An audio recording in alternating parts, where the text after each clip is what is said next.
பாராளுமன்ற தேர்தலில் போட்டியிட விருப்பம் தெரிவித்து விருப்ப மனு அளித்துள்ளவர்களை திமுக தலைவர் மு.க.ஸ்டாலின் நேர்காணல் நடத்தினார்.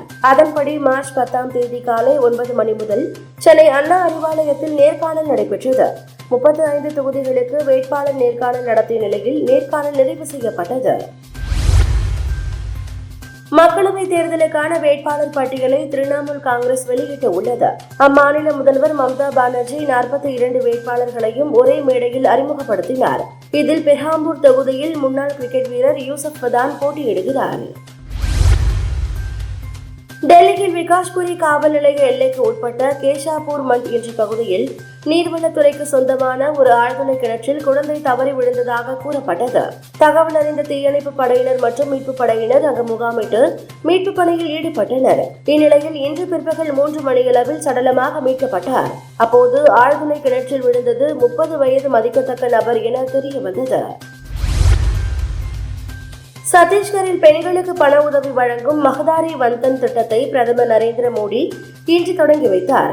அப்போது பேசிய பிரதமர் மோடி, இரட்டை என்ஜின் அரசாங்கத்தின் முன்னுரிமை பெண்களின் நலனே என்று குறிப்பிட்டார்.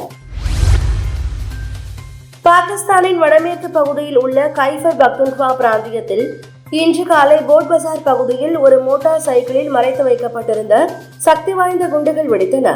இச்சம்பவத்தில் 2 பேர் உயிரிழந்தனர், ஒருவர் பலத்த காயமடைந்தார்.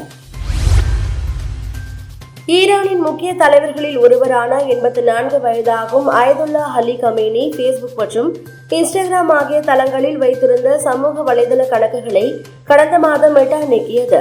இதுகுறித்து ஈரானின் வெளியுறவுத்துறை அமைச்சர் ஒசைன் அமீர் அப்துல்லாஹியான் கருத்து சுதந்திரத்திற்கு எதிராகவும் கமேனியின் கோடிக்கணக்கான ஆதரவாளர்களை அவமானப்படுத்தும் விதமாகவும் மெட்டாவின் இந்த நடவடிக்கை உள்ளது என கூறினார். இந்தியா இங்கிலாந்து அணிகளுக்கு இடையேயான 5வது மற்றும் கடைசி டெஸ்ட் போட்டி தரம்சாலாவில் நடந்து முடிந்தது. இந்த டெஸ்ட் தொடருக்கு பின் டெஸ்ட் அணிகளின் தரவரிசையை ICC வெளியிட்டது. இதில் இந்திய அணி 122 புள்ளிகளுடன் முதலிடத்திற்கு முன்னேறியது. டெஸ்ட் அணிகளின் தரவரிசையில் இந்திய அணி முதலிடத்திற்கு முன்னேறியதன் மூலம் அனைத்து வடிவ கிரிக்கெட்டுகளின் ICC தரவரிசையில் முதலிடத்தை இந்திய அணி பிடித்து அசத்தியுள்ளது.